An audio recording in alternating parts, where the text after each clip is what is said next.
اگر انشاءاللہ آپ کو دوبارہ موقع ملے ربوہ واپس جانے کا تو وہ کون سی جگہ ہوگی جہاں پہ آپ سب سے پہلے جانا پسند فرمائیں گے؟ تو مجھے موقع پیدا کروا دو، پھر میں تمہیں ساتھ لے جاؤں گا، خود ہی دیکھ لینا جا کے. دعائیں حضور ہماری آپ کے ساتھ ہیں، انشاءاللہ تو آپ کو موقع ملے. ظاہر ہے کہ پہلے انسان جب ربوہ جاتا ہے تو جو بزرگ ہیں جو جن کو ہم چھوڑ کے آئے اور جو وہاں رہے، جنہوں نے ربوہ بات کیا، ان کی یادیں ربوہ سے پہنچتا ہیں.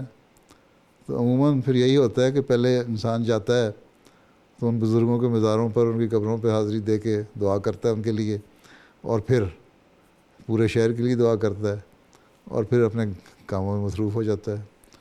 تو ربوہ جا کے تو جس طرح ہم قادیان جاتے ہیں تو حضرت مسیح علیہ السلام کے مزار پہ جاتے ہیں پہلے جاتے ہی، کوشش یہی ہوتی ہے.